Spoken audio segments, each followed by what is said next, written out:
नमस्कार, EDUSAT broadcast में आप सभी का स्वागत है। आज का हमारा टॉपिक है इंटरैक्शंस अमंग बायोटिक कम्युनिटीज़, अर्थात लिविंग कम्युनिटीज़ या बायोटिक कम्युनिटीज़ में इंटरैक्शंस किस प्रकार से होती हैं। Community interactions. Members of a biotic community depend on each other.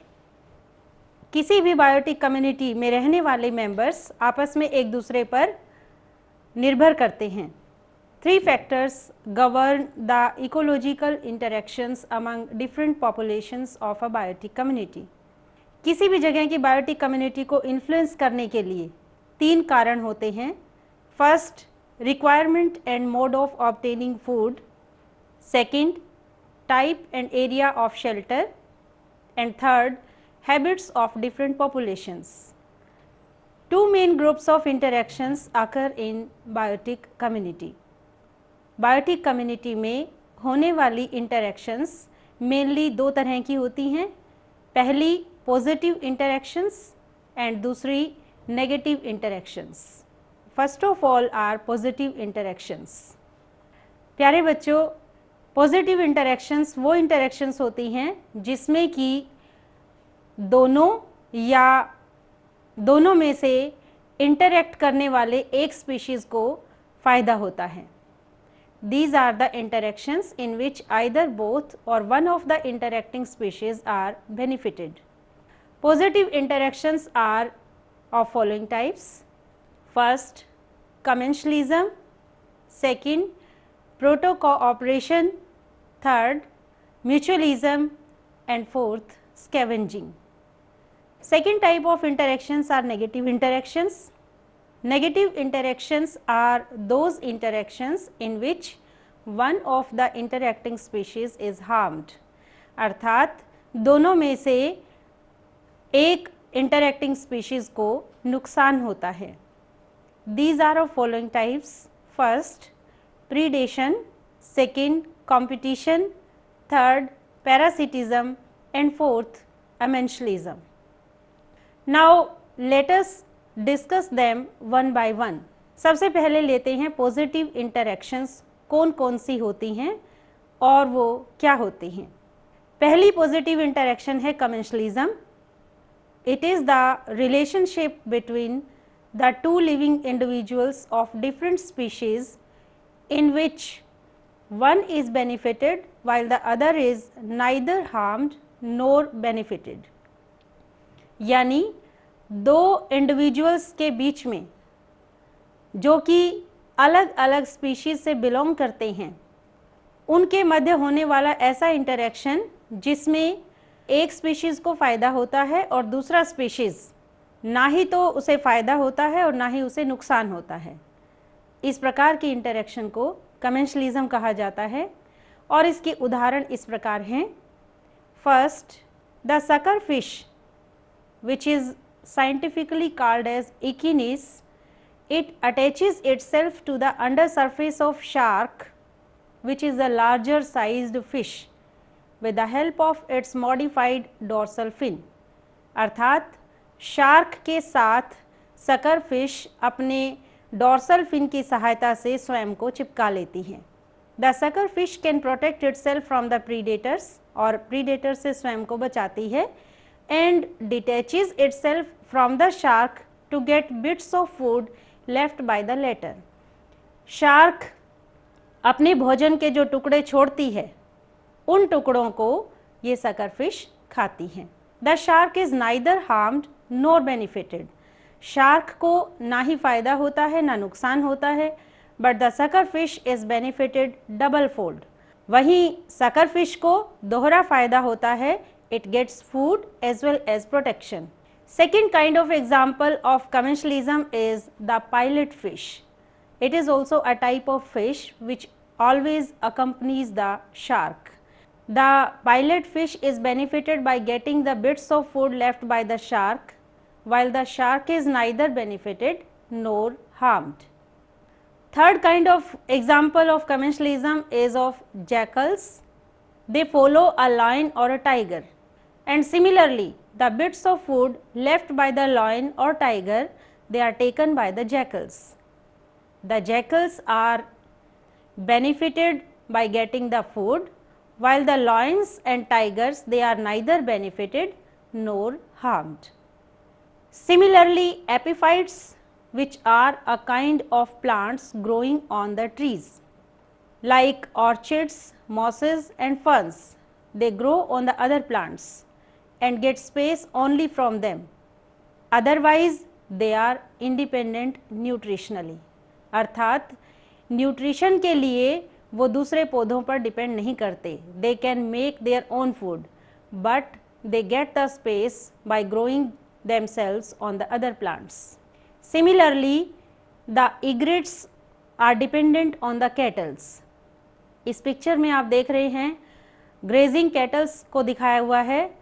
Grazing के दौरान अर्थात चरते हुए जो घास में से कीट आदि निकलते हैं या उड़ते हैं, उन कीट को भोजन के रूप में ये इग्रेट्स लेते हैं. तो इस प्रकार की एसोसिएशन जिसमें कि ग्रेजिंग कैटल्स को ना फ़ायदा होता है ना नुकसान होता है और इनकी कंपनी में रहने वाले इग्रेट्स को भोजन की सहायता प्राप्त होती है, ऐसी एसोसिएशन को कमेंशलिज्म कहा जाता है. Second type of positive interaction is called as proto-cooperation. This interaction is between the two living organisms of different species in which both are mutually benefited but they can live without each other.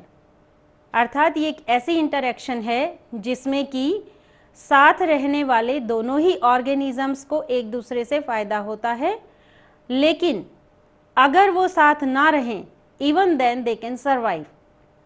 It is also called as facultative mutualism.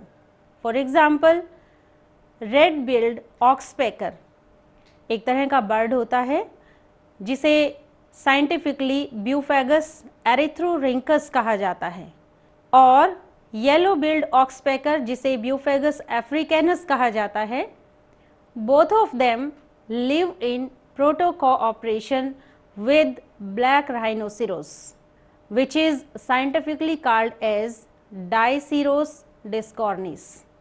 Rhinoceros के साथ red-billed और yellow-billed oxpeckers proto-cooperation के द्वारा interact करते हैं.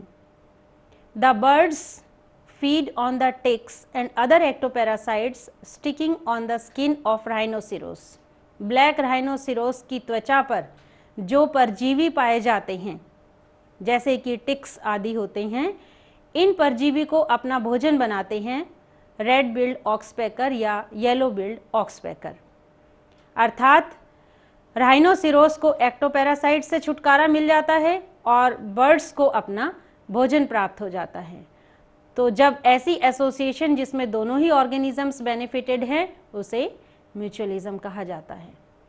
Similarly the crocodile birds called as Pulvinus aegypticus, it enters the open mouth of crocodile and rids the latter of leeches. अर्थात crocodile bird मगरमच्छ के खुले हुए मुंह के अंदर एंटर कर जाता है और मगरमच्छ को लीचीज या जोंक से छुटकारा दिलाता है. The crocodile bird gets food in that manner. Otherwise, they can live separately. Similar association of mutualism is the sea anemone is sedentary, while the hermit crab, which is also called as Eupagoras predoxi, it is free swimming. अर्थात hermit crab जो है वो free swimming होता है और sea anemone sedentary यानी एक ही जगह fixed होता है. It is protected by the sea anemone, while the former can move from one place to another by the latter. और sea anemone जो कि sedentary नेचर का है, उसे एक स्थान से दूसरे स्थान तक ले जाने में hermit crab सहायता करता है.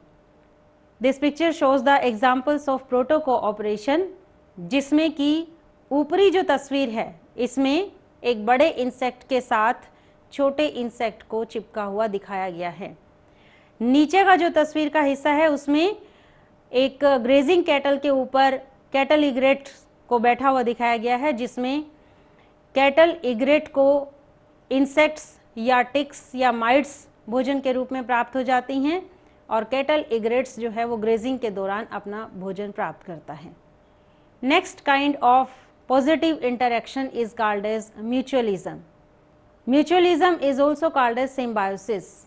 The interaction between two organisms of different species where both the partners are benefited with none of the two capable of living separately. एक ऐसा एसोसिएशन जिसमें अलग अलग स्पीशीज से बिलोंग करने वाले ऑर्गेनिजम्स के बीच में संबंध बनता है, और दोनों ही ऑर्गेनिजम्स जो कि एसोसिएटेड रहते हैं, both of them are benefited, but the condition is that the difference from the earlier interaction is that in case of mutualism none of the organism is capable of living separately, क्योंकि proto cooperation में दोनों organisms जो थे they can live separately also. Examples of mutualism are, this is very important example and very popular example of mutualism, showing the symbiotic relationship between the alga and the fungus, and the example is of lichens. Lichens are the permanent association of the alga and the fungus. The main body of the association is made up of the fungus. The fungus provides fixation to the surface and supply water and minerals to the alga. The alga is the upper partner and is photosynthetic in nature. Lichens एक ऐसा association है, एक ऐसा संबंध है जिसमें एक alga और दूसरा पार्टनर फंगस होता है. लाइकन का जो मेन बॉडी होता है वो फंगस से मिलकर बना होता है. फंगस लाइकन को रॉक्स के साथ में चिपकने में सहायता प्रदान करती है, और एल्गा जो कि भोजन बनाने में सक्षम है वो लाइकन को भोजन प्रोवाइड करती है. Next is nitrogen fixing bacteria in root nodules. This is also an example of mutualism. Rhizobium species, they live in roots of leguminous plants by forming nodules. Leguminous plants की जड़ों में पाई जाने वाली गांठों में विशेष प्रकार के बैक्टीरिया पाए जाते हैं जिन्हें राइजोबियम कहा जाता है. In these nodules, जिन्हें की गांठें कहते हैं, in these nodules the bacteria perform nitrogen fixation. Atmosphere से मिलने वाली नाइट्रोजन को नाइट्राइट्स और नाइट्रेट्स में कन्वर्ट करते हैं. The fixed nitrogen is shared by both, that is the plant as well as the bacteria. Similar nodules occur over the roots of Casuarina, Alnus and Rubus, where the nitrogen fixation is performed by Frankia. Similarly, Xanthomonas forms nitrogen fixing cavities inside the leaves of Ardisia. Next example is of Anabaena and Nostoc species.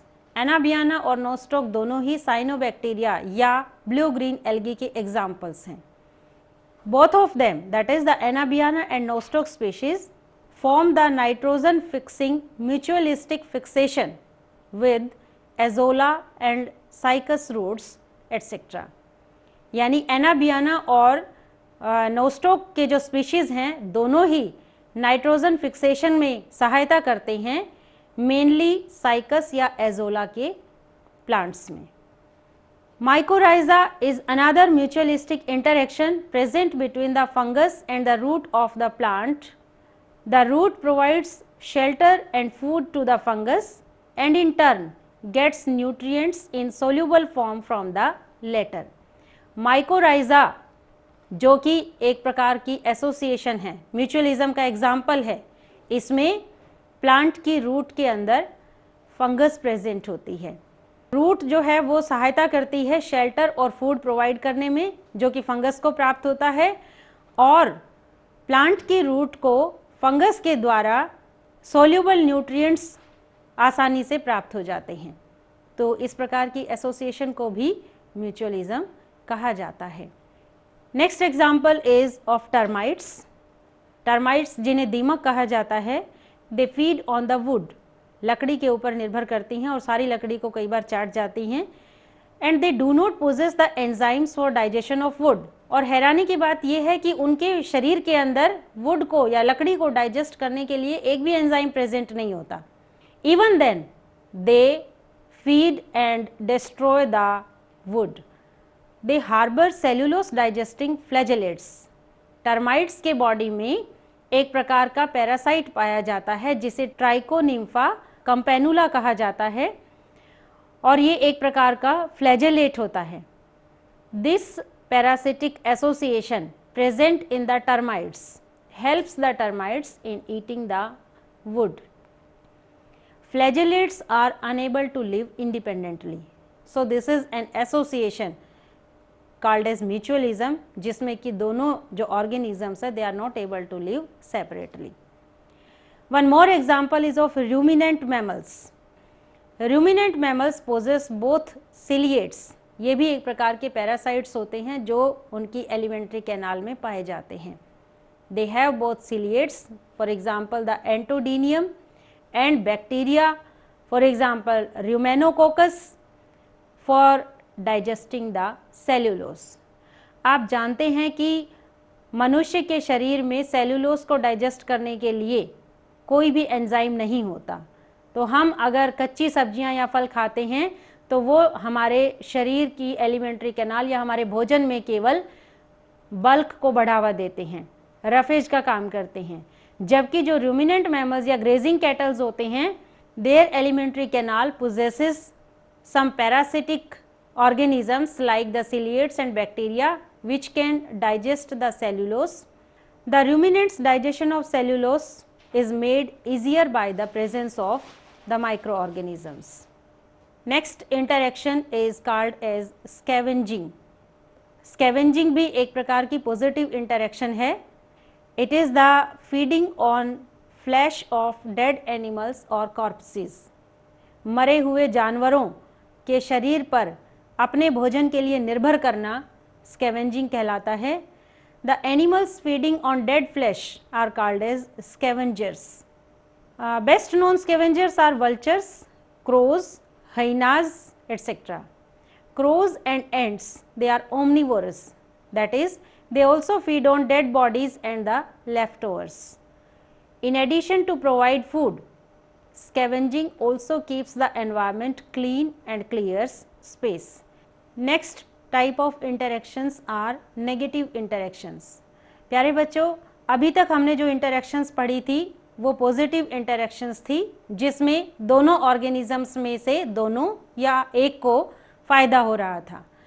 अब हम biotic interactions का दूसरा भाग discuss करेंगे जिसमें एक organism या दोनों ऑर्गेनिजम्स को आपस में एसोसिएशन के द्वारा नुकसान होता है. So the negative interactions are of following types. First of all is competition. Competition is a rivalry between two or more organisms for obtaining the same resources. एक ही चीज़ को हासिल करने के लिए, चाहे वो फूड हो, चाहे वो हैबिटेट यानी रहने का स्थान हो, चाहे वो रिप्रोडक्शन के लिए मेटिंग का पर्पस हो, जब आपस में एक ही चीज़ के लिए राइवलरी शुरू हो जाती है तो इस प्रकार की एसोसिएशन या इस प्रकार की इंटरेक्शन को कंपटीशन कहा जाता है. Competition can be of two types. First, intraspecific competition. This kind of competition occurs between the organisms of same species. क्योंकि इंट्रा शब्द आ गया है, इंट्रा शब्द का अर्थ ही यही होता है कि एक ही स्पीशीज में पाए जाने वाले ऑर्गेनिजम्स के मध्य जब इंटरेक्शन होता है तो इस प्रकार की इंटरेक्शन को इंट्रास्पेसिफिक कंपटीशन कहा जाता है. This kind of competition controls the size of population through decrease in the number of births and their survival. इस प्रकार का जो कंपटीशन होता है उसके परिणाम स्वरूप साइज ऑफ पॉपुलेशन घट जाता है, रेगुलेट हो जाता है. This picture is showing the competition among the Lions for capturing, killing and eating the prey which is here is buffalo. यानी एक भैंसे को 3 या 4 शेरों के द्वारा पकड़ने की कोशिश की जा रही है. So the competition is among the Lions. The second type of competition can be interspecific competition. It is the type of competition which occurs between the organisms of different species. In the forest area, the trees, shrubs, herbs and vines, they compete with one another for sunlight, nutrients, water pollinators and dispersal agents. Next kind of negative interaction is predation. Predation is an interaction between members of two species in which member of one species capture, kill and eat up members of other species. एक प्रजाति के members के द्वारा दूसरी प्रजाति के members को पकड़कर खा जाना प्रीडेशन कहलाता है. द फॉर्मर ऑर्गेनिज्म यानी जो खाता है is called as predator and the latter जो खाया जाता है उसे प्रे कहा जाता है. Examples of predation are carnivorous animals eat up other animals, यानी मांसाहारी जो जानवर होते हैं वो शाकाहारी जानवरों या छोटे आकार के जानवरों को खा जाते हैं. कुछ प्लांट्स भी ऐसे होते हैं जो प्रीडेटर्स होते हैं. They are also called as carnivorous और इंसेक्टिवोरस प्लांट्स, क्योंकि अधिकतर जो कार्निवोरस प्लांट्स हैं वो इंसेक्ट्स को अपना भोजन बनाते हैं. और ऐसे प्लांट्स के उदाहरण हैं nepenthes, Drosera and Utricularia. This picture is also showing the insectivorous plant. इस पिक्चर का एक भाग उस पौधे को दिखा रहा है जो कि इंसेक्ट्स को अपना भोजन बनाता है और दूसरा भाग एक कीट को पकड़ते हुए प्रदर्शित कर रहा है. In nature, the population of predator is quite small than the prey. Predator की संख्या प्रकृति में आमतौर पर कम होती है in comparison to the prey, so that the latter is never eliminated completely. अर्थात प्रीडेटर का भोजन जो होता है वो सामान्य तौर पर कभी भी समाप्त नहीं होता. Next example of predation is the plant Opuntia was brought under control when natural herbivore. So the population of Opuntia was brought under control when a natural herbivore named Cactoblastis was introduced. Similar example is of fish Gambusa. बहुत ही common example है जिसमें गैम्बूजा नामक fish को अक्सर तालाबों में छोड़ा जाता है for controlling the growth of mosquito larvae. Malaria फैलाने वाले मॉस्किटो के जो लार्वी हैं उनकी ग्रोथ को रोकने के लिए गैम्बूजा फिश को अक्सर पॉन्ड्स में छोड़ा जाता है क्योंकि fish gambusia eats the larvae of mosquito. Other examples of simple predation include tigers and deer, frogs and insects, owls and rats, sea snake and eggs. This picture is showing the two examples of predation. ऊपर वाला जो भाग है उसमें एक बड़ी मछली को छोटी मछलियों को खाते हुए दिखाया गया है और निचले भाग में एक सांप को मेंढक को अपना भोजन बनाते हुए दिखाया गया है. Next kind of negative interaction is parasitism. It is the relationship between two living organisms of different species in which one organism is called parasite. It obtains its food directly from the another living organism called as the host. इस interaction में एक organism को parasite कहा जाता है और दूसरे organism को होस्ट कहा जाता है. पैरासाइट होस्ट पर अपने भोजन के लिए निर्भर करता है. Parasite spends a part or whole of its life on or in the body of the host.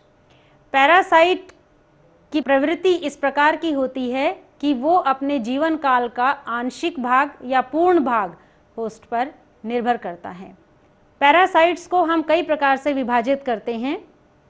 शरीर के बाहरी भाग या आंतरिक भाग पर उपस्थिति के आधार पर पैरासाइट्स दो प्रकार के हो सकते हैं. First, ectoparasites which live over the surface of host, यानी होस्ट के शरीर के ऊपर रहने वाले पैरासाइट्स को एक्टोपैरासाइट्स कहा जाता है. जैसे लाइस है जिसे जूं कहते हैं, टिक्स हैं, माइट्स हैं, they are ectoparasites. Second type of parasites are endoparasites. They are those which live inside the host body. ये शरीर के अंदर पाए जाते हैं. This picture is showing 3 kinds of ectoparasite. पहला जिसमें लाइस या जू को दिखाया गया है, दूसरा जिसमें टिक्स और माइट्स को दिखाया गया है, और तीसरा भाग नीचे जिसमें मॉस्किटो या मच्छर को दिखाया गया है। So all the 3 are ectoparasites. This picture is showing the endoparasite. Tapeworm को दिखाया गया है, जिसे फीताकृमि भी कहते हैं, जो मनुष्य की आंत में पाया जाता है। क्योंकि ये शरीर के अंदर है इसलिए इसे एंडोपैरासाइट कहेंगे। इसी प्रकार से पैरासाइट अगर पार्शियली या होली किसी होस्ट के बॉडी पर डिपेंड करते हैं तो उस आधार पर हम इन्हें टेम्पोरेरी या परमानेंट पैरासाइट्स के रूप में भी क्लासिफाई करते हैं। Temporary parasites live in contact with host only a part of their life or occasionally at the time of feeding. For example, female mosquito, bed bug or leech. The latter are often called as intermittent parasites. केवल जो भोजन के समय पर host पर depend करें ऐसे parasites को हम इंटरमिटेंट पैरासाइट्स भी कहते हैं। Permanent parasites live in contact with the host throughout their life. They are transferred to new host as egg, cyst or directly. Examples of permanent parasites are Ascaris, जिसे roundworm भी कहते हैं, and Entomoeba etc. Parasites can also be classified in one more way. They can be also called as holoparasites if they are completely dependent on the host for all their requirements. अपनी सभी ज़रूरतों को पूरा करने के लिए अगर परजीवी होस्ट पर निर्भर करते हैं तब हम उसे होलोपैरासाइट्स कहते हैं। Examples of holoparasites in case of plants are Rafflesia, Cascuta etc. Cascuta, जिसे अमरबेल भी कहा जाता है, is known to receive even the flower inducing hormone or florigen. कैस्क्यूटा एक ऐसा पौधा है जिसमें कि फ्लावर इंड्यूसिंग हार्मोन तक की प्राप्ति होस्ट से की जाती है। It is therefore short day plant with the short day plant host and long day plant with the long day plant host. अगर कैस्क्यूटा का होस्ट एक शॉर्ट डे प्लांट है तो कैस्क्यूटा भी शॉर्ट डे प्लांट होगा। अगर कैस्क्यूटा का होस्ट एक लॉन्ग डे प्लांट है तो कैस्क्यूटा भी लॉन्ग डे प्लांट होगा। Hemiparasites or semi-parasites are those parasites which receive only a part of nourishment from the host while the rest is manufactured by them. कई plant parasites इस प्रकार के भी होते हैं जो पूरी तरह से होस्ट पर निर्भर नहीं करते, केवल अपनी कुछ रिक्वायरमेंट्स को, अपनी नरिशमेंट का कुछ भाग पूरा करने के लिए they are dependent on the host plant. And Such kind of parasites are Viscum, जिसे mistletoe भी कहा जाता है, and Loranthus. इसमें आप देख सकते हैं कि कैस्क्यूटा या अमरबेल पूरी तरह से कवर किए हुए है होस्ट प्लांट को। Last type of negative interaction is called as amenschlism. It is an interaction between two living individuals of different species in which an organism does not allow other organisms to grow or live near it. ये एक इस प्रकार की interaction होती है जिसमें कि एक ऑर्गेनिज्म दूसरे ऑर्गेनिज्म की ग्रोथ नहीं होने देता। Inhibition is achieved through the secretion of chemicals called allelochemics. Allelochemics नामक ऐसे रसायन के सिक्रीशन के द्वारा दूसरे ऑर्गेनिजम्स की ग्रोथ को रोक दिया जाता है। Examples of amenschlism are penicillium does not allow the growth of Staphylococcus bacterium.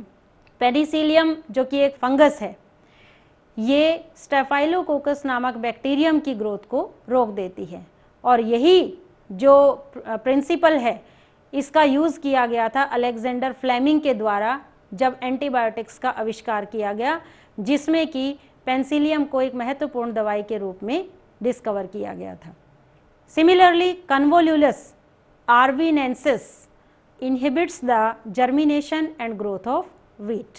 wheat को ग्रो होने से रोकने में कन्वोल्यूलस amenschlism की एसोसिएशन को निभाता है। Roots of walnut produce a chemical called juglone. एक जुगलोन नामक रसायन पैदा करती हैं, प्रोड्यूस करती हैं, which is toxic for the growth of apple and alfalfa plant. This picture shows the interaction known as amenschlism in case of Penicillium and Staphylococcus. Picture के पहले भाग में पेंसिलियम और स्टेफाइलोकोकस दोनों की कॉलोनी को ग्रो होते हुए दिखाया गया है, जिसमें नीचे का जो भाग है उसमें स्टेफाइलोकोकस है और ऊपर पेंसिलियम है, और दूसरे भाग में स्टेफाइलोकोकस बैक्टीरियम की स्ट्रक्चर दिखाई गई है। आज हमने दोनों ही प्रकार की बायोटिक इंटरेक्शंस को डिस्कस किया, positive as well as negative. अब इस लेक्चर पर बेस्ड कुछ क्वेश्चंस। पहला क्वेश्चन है, what is meant by obligatory and facultative mutualism. Second, what are the benefits a sucker fish obtains from its association with shark. How a lichen is able to grow on a bare rock. And last question is, why symbiosis is called a positive interaction. That's all about today's lecture. Thank you.